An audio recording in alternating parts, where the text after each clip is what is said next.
Hi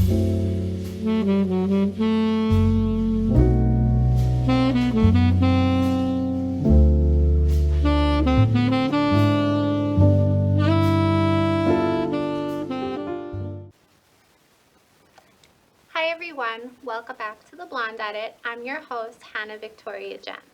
I'm so excited to be here today to talk about all things holidays, and the holidays are all about dessert. And there's no one else I'd want to discuss this with than the ultimate baker of New York, Joe Polito of the New York Cupcakery. He's amazing. Thank you. You're welcome. Welcome, Joe. It is my pleasure to be here. Thank you for coming. I'm so happy you're here. It's, like I said, my pleasure. I'm looking forward to this for a while now. Aw, thank you. Thank you for coming. So I just want to kind of get, for people who don't know you, we'll give a little bit of background about yourself. And so could you tell us a little bit about yourself, how the Cupcakery got started, and what inspired you to become a baker? But what you make is art. Thank you. You're welcome. Well, obviously it's cupcakes. So we years ago, I'm going to fast forward a little bit. When we got into the cupcakes were very big for a while. So my then wife had said, let's open up a cupcake shop, and I just got done with this Italian bakery where everything was the cannolis and the traditional stuff, sfogliatelle, croccante, all those things, and I just wanted to do something a bit more artistic than have a lot of traditional stuff, even though I am Sicilian, spoke the language, spoke the dialect, but still there was something missing. And when she found this little spot, let's go into it and do a cupcake shop, I'm like, how dare you? I am a trained pastry chef. I got a little arrogant too. It was like, this is beneath me. And then little by little, it just started to really take off. I really wanted to do the cake end of it, but the cupcakes were the everyday part of it. And she again said, let's go pink, let's go chandeliers. I'm like, look at me. Joey Cupcakes with the tattoos all over me. What do I look like? I have a pink cupcake shop. And it turned out she was right about pretty much all of it. So she was the brains behind the business. I was the workhorse in a sense. So it made a pretty good combination for the time. You know, pink, I'm a fan. I So couldn't pink. tell actually when I never stepped would. on set. I couldn't imagine maybe pink. So yeah, so I was right in your wheelhouse with that, I suppose. You were. You certainly were. And I'm so glad that your wife inspired you to do this. It brought us together to meet. You made these beautiful cake, beautiful cookies. Thank you. You're welcome. And I would say your desserts aren't just desserts. They're literally a work of art. Do you have a signature aesthetic, or you like to do all different things? You know what? If there's anything that someone really wants about themselves or the guest of honor, that's when I get involved in it. So to say if there's a signature thing that I love to do, I love to get into someone's like mind and just basically say, what are they about? And then we make that the centerpiece in a way, because cakes are not just the sheet cake that they rolled out on communions anymore, that they just said, God bless or whatever, which is still pretty good if people want to go that route. But it becomes, like I mentioned before, the centerpiece part of the gift, part of the event. So if you can make a cake look like a Birkin bag or a Chanel bag or things like that, or a giant lipstick piece from Chanel, then everyone's kind of surrounded around it, and it becomes like a whole fun thing with that. Also, again, it becomes another gift, and people eat with their eyes first. They do. So they want to be able to say, that looks good, let's hope it tastes good too, and so far so good. Everyone Absolutely. seems to be happy, beginning and the end of the day. Absolutely. And I've seen some of the bags you make. It looks like the bag. I would mistake, you're welcome, that cake for a bag. Yeah, that's the fun part also too, when you can create something where it really does look like something else, and cakes offer that. You can be able to sculpt it with fondants and gum paste and modeling chocolates and really make it look like something else, and then that becomes, when you can fool someone, then it becomes a lot of fun along with that as well. Oh, absolutely.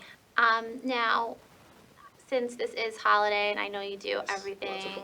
I know, I know you do a lot of different things, but what special cakes and dessert boxes can people expect from you for the holidays? Holidays are what we call a smorgasbord, because everyone just comes in, and men and women shop differently. Women will come in and they want particular things. A guy will come in and say, give me 5 of those, 6 of these, 10 of those, put it in a box, let's go. Yeah. But when you deal with the women, you really have to show it off a little. So the artwork, when it comes to some of the cookies that we do, to make them snowmen or angels or candy canes, we do the holiday stuff. And again, that was getting away from some of the Italian traditional Right. cookies. And also, too, my favorite is gingerbread. I Yeah. love working with gingerbreads, whether we're making the homes or we're making the houses, or some people ask to recreate their home. So they'll send me like a blueprint of their home, and I'll have to build up an entire gingerbread piece that looks like their home, or maybe their business, or a home they grew up in. So Kidding. nostalgia is everything when it comes to the holidays, Oh my because gosh. it really does bring people back. So their childhood home from Brooklyn, even though they've been out to the Hamptons for many years, or other parts of the island, or even all over the country. They never left New York, they never left Brooklyn, they never left Queens, or they never left parts of the island. So if you recreate that, you're also recreating the memories that come along with all the holidays. And that's to me the best part, staying with family and the memories. Absolutely. It's what family and holidays are all about. 100%. Speaking of memories, is there any, like, a favorite memory or favorite cake you ever did in your time? Oh, wow. I think probably the favorite one I've done was when I did it for a competition. So technically it wasn't a cake. We called them dummy cakes. But we would set this whole Victorian chocolate tiered cake where it was 7 feet tall, and we had to get it there and reassemble it. And the judges came around. It was nerve-wracking. I was still pretty young in my career, so it was great to be judged by some of the best in the world and stand against them and kind of just say, well, I'm part of this. That's what really gave me the confidence to move forward with it. Is some of the greatest chefs that I ever worked with was Hector Ayala. He was just phenomenal. He gave me the space as an artist to just, kind of move around, do my own thing with a lot of the traditional stuff that he brought me and showed me. Oh, But great things. That probably jumps out the most. The cake that wasn't a cake, let's put it that way. The cake that wasn't a cake. The cake that wasn't a cake was probably my favorite one. And where was that competition? It was in the Javits Center. It was, Oh, fun. yeah, many years ago. So I can't believe, saying 2001, 2002, 2003, it was 22 years ago now. That kind of flew by. Wow. The So time. yeah, long time. And so that was someone that kind of mentored you. Yes, Hector was a great mentor, great chef. Still is today. You still talk to Yes, him? yes, on Instagram. He'll always, when he compliments my work, I'm like, I know I hit it. You know you hit it, Right. right? I feel like in life you have business associates that become family. 100%. Yeah, that's when you have clients, you can't just treat them like someone that, comes into your shop, by the way, here's your cake, goodbye. Get to know their names, get to know their kids, because you've been doing their cake since their first birthday, and now they're 15, 16. And I'm like, well, now I'm throwing a sweet 16 cake party for, for your daughter. I did the first birthday cake, but I stayed the same age. How is that possible? Yeah. I don't understand that part. You don't get any older. Yeah, I don't get any older. I mean, The time's just spinning, Spins but around, right. you're staying stagnant. I'm exactly in my own little realm. Absolutely. Now, you brought up how you're Italian and the chorizo and the cannoli. Do you do those things? I can, You yes. can, okay. From making the dough for the shells, frying the shells, we did all of those. The cannoli cream is still a pretty popular filling when it Yeah. comes to cannoli cream. Even people that aren't Italian like cannoli cream, and kind of they mix that with a cake. We call that traditionally a cassata cake, where we Okay. would put a marzipan on top of that, give it some color. That's very Sicilian. Some people just like the flavor. They don't want all that extra sweetness, because it is very sweet. It is. So when it comes to adding all of those extra sugars to it, but when you have the cannoli cream and it's done right, when you have the right ricotta cheese, Yes, then you can't lose. you can't. No. It's perfect. It That's is. my favorite filling. Is it? Yeah, I All like right. that. Well, you're honorary Sicilian from now. Thank you. My husband would appreciate that. My husband's Italian and I'm Polish, but I'm always cooking Italian food. All right, well, yeah. Yeah, I'm married in. Now, you mentioned that you had a favorite professional memory. How about your family? Do you have a favorite cake? Did you ever do anything that was special? Yes, and I would have to say, the first cake I ever professionally made was when I was an intern at Chelsea Baking Company back in '92. Did I just age myself? I'm sorry. No, you said 2022. Right, 22. Anyhow, yeah, that was my favorite cake because I did a 14-inch cake, and it was like at the end of my internship. So I looked at my boss at the time. I'm like, it's actually my sister's birthday, my father's birthday, and my mother's birthday, all within 4 days of each other. It was May 21st, 22nd, and 24th. So I was able to make a cake with all of their names on it. The first one I ever actually did on my own. And he gave it to me for nothing. I brought it home, and I have a really nice picture of them blowing out the candles somewhere. That's so special. Yeah, that was a great moment. So actually, if you're asking me what my favorite cake was because of the memory and what it was my first one.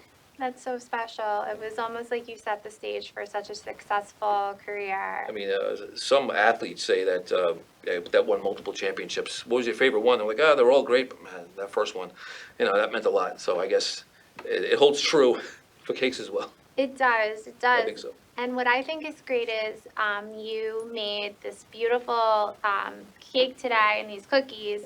Oh, You're welcome. You talked about athletes. You mm. make amazing sports cakes. I love doing sports cakes because it's near and dear to my heart. I'm a huge fan. I'm a big athlete. I was always able to. I played football and hockey mostly, and got into golf later because when guys get older and they still want to compete at things, they play golf. So Yeah. most frustrating thing in the world, by the way. Golf, They yes. call it golf because all the other four-letter words were taken. Apparently, is what they say. So yeah, I got into that for a little bit. But yeah, being an athlete or being involved in the sports has a lot to do with being in the kitchen. It has the same mentality, the locker room, and the feel for it, and understanding that the goal is to create something what the people want. So Right.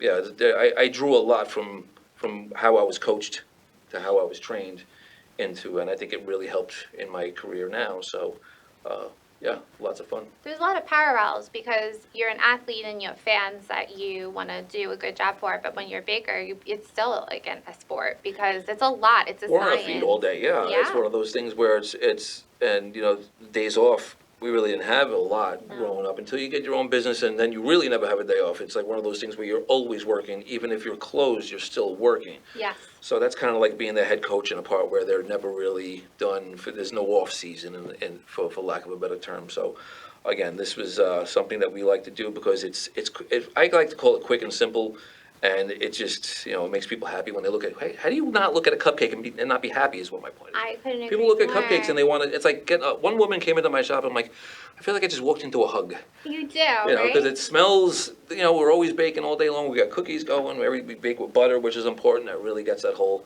that good smell going. So when they walk in and they see things like this, it just, takes them back to when they had cupcakes as a kid, I suppose. Yeah, there's a nostalgic element to We make it. it bigger so everyone has a piece. It's so cute. I love it. Is there a sport? Do you have like a dream sports team you'd love to bake for? I'm a big Ranger, Yankee, and Jet fan, being from New York Knicks. I would probably say the Yankees if I could be involved somehow in the Yankee Stadium and do like baseball cupcakes for them and put them in all of the in the luxury suites. Yeah. That would probably be my dream.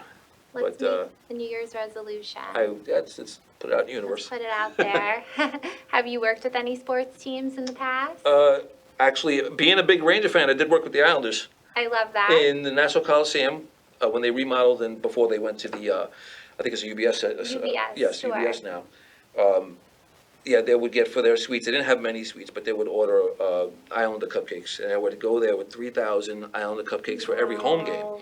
But I made sure when I delivered, I wore my Ranger shirt. You did. Oh yeah, you got to troll. Everyone had fun with it. But I walked in here, the Islander cupcakes, got my Ranger You shirt had on. your Ranger So, jersey. exactly. We had fun with it. I love that we're big Islander fans in our house, but it's all no, fun. I won't hold it against you.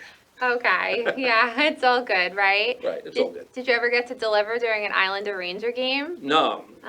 'cause then that's the one thing I probably can't watch anymore because of if blood pressure or whatever, I can't watch Rain House games. Yeah. Not my thing. No. Yeah, I got to stay away. I want to keep. I'll look at my phone. I'll check the scores. All right, You it's nerve-wracking. Yeah, It is. really is. It really is. No matter what time of the season it is, I take it personally. I know, but they're fun games to go to. They are. Maybe I don't have fun anymore, but yeah. Depending if what arena you're at. Actually, yeah. When you go to like the UBS, or back when it was the Nassau Coliseum, it was like 40% Ranger fans there anyway. Oh, yeah. So, and then when you go to the Garden, there's always a lot of Islander fans there as well. It's a healthy But mix. I don't know about healthy, but depends on how many drinks people had. It's probably not healthy at that point. Oh but- my gosh, I know. Yeah, but we had fun growing up. I mean, back with the old Garden with the blue seats and everything. So I got to experience that. That's But good. Lots of fun. It is fun, absolutely. Absolutely.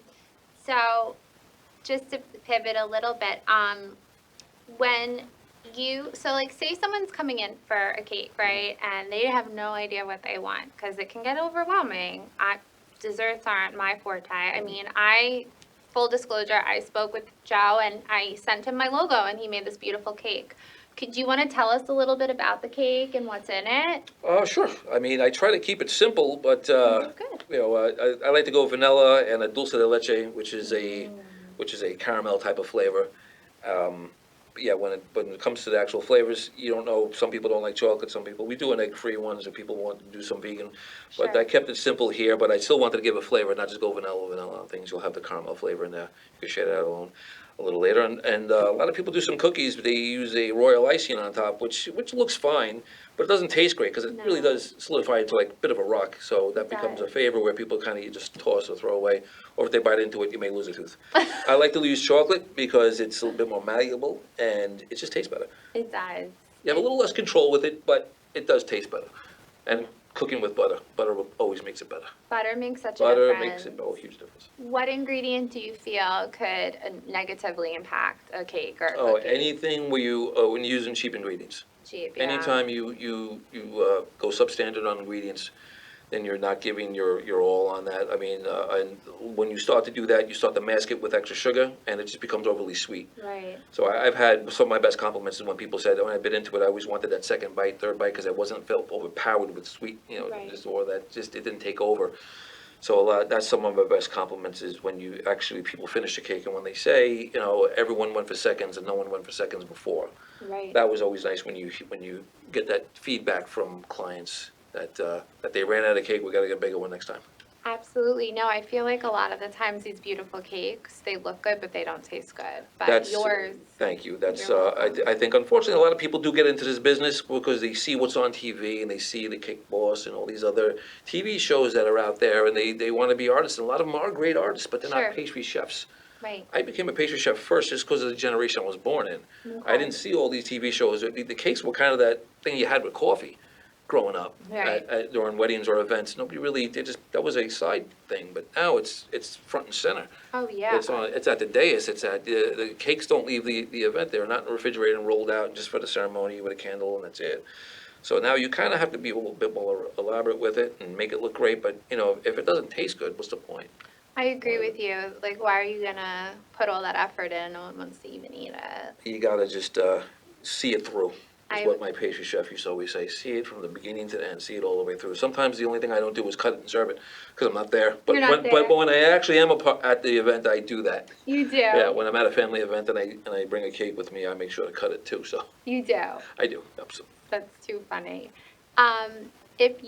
So we are in the Hamptons. You and I had spoke previously that you have been coming out here forever. Yeah. It's a big part of your life. If you were to make a Hamptons cake, what do you think you would put in it, and how would it look? Well, lots of things you can do with that. I mean, when you want to go Hamptons, I mean, the first thing that pops in people's mind is the poshness of it, the bouginess, the cars, the tennis court, and all these other things that go along with the playground of the rich, which is all true, and that's all great. Not a problem with it. But I love history. I'm a big history guy. So when I drive along 27 and I see windmills, I want to get back to those days and maybe make a giant, like, kind of windmill cake, edible pieces along with that, and then kind of pull from that, and you get into the beaches and some of the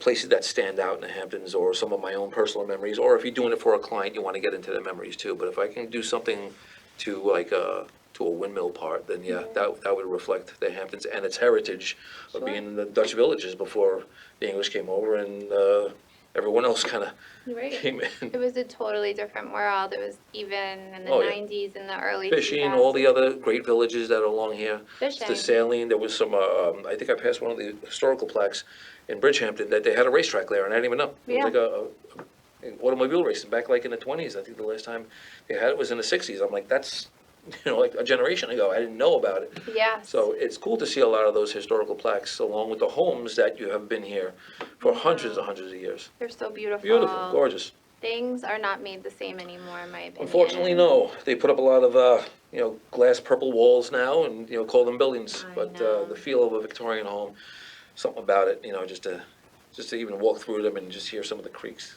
Right. It's just kind of cool. I like that kind of thing. The real wood floors. Yes, porches, things like that. The front porch. Yes. Absolutely. Do you have a favorite Hampton? Oh, wow. Like, originally, I would say, I love them all. It's like picking your favorite kid. Yeah. Because I do love, like, say Pierre, so I'll go Bridgehampton with that. Yeah. Southampton, the whole Main Street area, along with St. Ambrose and a few things where my kids. Delicious. East Hampton is where my daughter first took her first steps on the beach there. Oh my So I have a lot of memories God. there as well. But Montauk is where I kind of gravitated towards, even though it still doesn't want to technically be a Hampton. I Right. get it. It's a surfing, fishing village, but still, it's when I wanted to get away from all of the craziness, I would drive out there a little bit, an extra hour, hour and a half, and just relax along those beaches. And I Yeah. have a lot of friends out there now too. So You do. That's great. No, it's wonderful. Um, if so, is there ever a time where you don't make a cake for yourself? Like, is there a bakery you would go to? Oh. I'm gonna stay traditional Yeah. Italian. I would go to Villa Bate in Brooklyn, Okay. probably. That's good. I'm from Queens, so I'd probably take a trek out there because they're very Sicilian. But I would say over here, you still have the pastry shop along by Pierre's. He has that little side area Yeah. where you can get a lot of different cakes and desserts and coffees and such. So if that's my go-to bake shop. Citarella has a great showcase I know. full of wonderful, wonderful things, and they have so much talent. The place. They do. You're looking at it, it really just, when you walk past it, you're not hungry, and then you wind up, walking out there with 2 bags full of, it's like the Target of food. It is the target of I food. went in for a sandwich, I came out with sushi, and I got bags of filet, baguettes, and sourdoughs, and all these Steaks. other things. Exactly. Oh my gosh, Exactly, yeah. everything. They know how to get you in that place. Oh, they really do. Right. I love the one in Southampton just because it's a little bigger. Yes, You right. can really walk You're around right. there. They're all beautiful, but so a little more about you. If someone wants to do a cake with you, how far out in advance should they reach out? Is there a special inquiry firm or? There was actually, well, when you want something a bit more elaborate, and sometimes when they don't know what they want, I get to be able to sketch out for them as they're talking, if it's a face-to-face. Okay. So as they're talking about what it is, I'll just point to them like, email like this, and I'm like, wow, okay, yeah, that's kind of where we're going. So face-to-face is always best, but when we're doing something elaborate, like I mentioned, a bit more labor-intensive, I would like at least 2 weeks, because we do get a lot of orders. Sure. And especially depending on the time of year, when we get into May and June, Oh it's my God. huge with communions, huge with graduation. So I tell people, I'm like, you really have to get in like by March, because the weekends, there's not much more that we can do. And they'll say something, well, I came in, I ordered a cake, and you got it for me in 2 days. I'm like, well, yeah, that was January. Right. January's a little different from May and June. And now the big wedding months are like late August. All of September is a huge wedding month Oh, now. yeah. The weather is perfect in September here in the Northeast.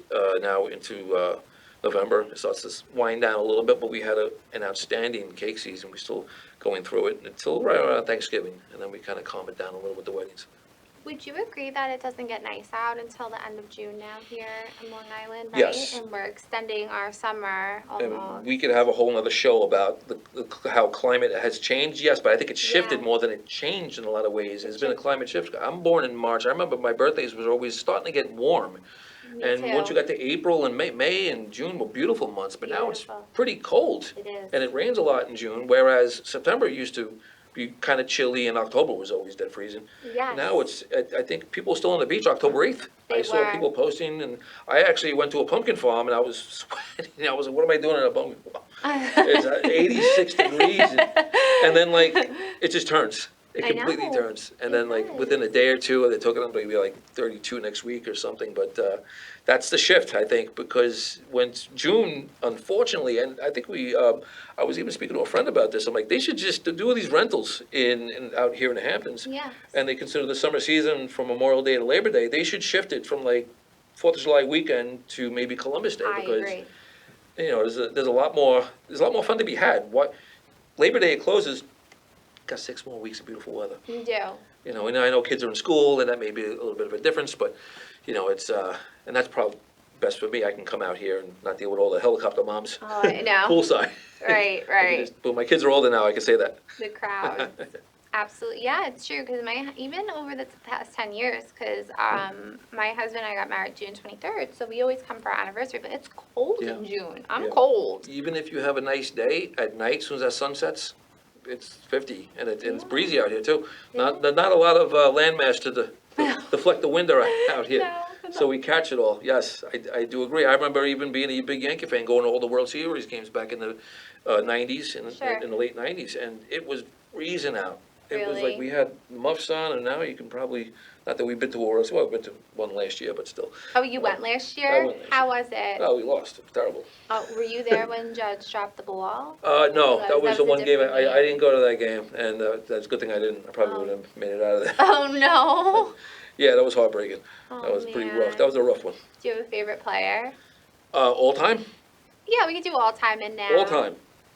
Ooh, wow, that's pretty big. I'm gonna say Ricky Henderson, Okay. because even though he wasn't an original Yankee, I loved watching him play when, in, again, late 80s. Sure. He bounced around a lot, but I did like, I didn't get a chance to see those guys like Mickey Mantle or Joe DiMaggio play. They're legends and such. I've seen them, but never just play. But yeah, my favorite player was probably Ricky Henderson growing up. Don Mattingly growing up was another one. But more recently, I would probably say was Paul O'Neill. I mean, he was just like that guy that tipped over a Gatorade, jug and threw a bat, and he had that. I bet he's an Aries. He's probably an Aries. Probably a March Aries. Correct me if I'm wrong. I don't know. He had the same fire to him. But I just loved them all. But those are the guys that really got me going. Was especially as a big Yankee fan then. But we need another player. I love Judge too. Yeah. I love. He does all the right things. I'm partial to Judge too. I mean, my husband's a Met fan, so I watch the Mets, and I love the Mets too. But Okay. if I I don't hate the Mets. I kind of pity the Mets. I don't. oh my God. That was arrogant of me. I'm sorry. No, you're fine. Hey, it's all out of fun. So, so it was so fun having you today. That's it. It's done. This is, I can go on forever. This is great. That flew by. I know, and where can come back whenever you want. Oh, We'll absolutely. have to do a part 2. Listen, I'll be with like you. Kramer. I'm just gonna be sliding in the door here. If you leave that invitation open, You I'll come just back show up. whenever you want. Where can everyone find you? On Instagram is probably best. It's joey.cupcakes43, Okay. and my business is New York Cupcakery, NY Cupcakery, and you can see all of our cakes and that joey.cupcakes43. That's more of the behind the scenes look of what I like to do. I like to get dressed up, have a cigar, have a bourbon or a scotch, night in the Hampton somewhere. Absolutely. So that's kind of that scene, but and I'll throw a few cakes in there too to remind people what I do. But Yeah. the business side is New York Cupcakery. Perfect. No, please come back whenever you want. Take you up on that. Yeah, we'll have part 2, and we'll talk all things. We'll get more into the sports too. All right. How much time do you got? We're gonna need more time for that one. I know. I'm a Jet fan. I'm traumatized. You'll have to lay out on the couch. You'll be like Sigmund Freud. I'll be out there. Why did I do this? I'll bring cocktails. Please. I will. Jet fans need to get soused. You said, what are you, like a bourbon? I'm more of a, yes, I do like Scotch whiskeys, aged 18, that kind of stuff. But if I was my go-to drink, if it's going to be a mixed drink, it's an old-fashioned, probably a Wolford or a Bullet, sometimes Perfect. rye. But yeah, absolutely, a good old-fashioned was pretty good. Those are good. Oh, yeah. So we're done. We are done. It went so fast. It did. Time Wow. flies when you're having a good time. It was fun.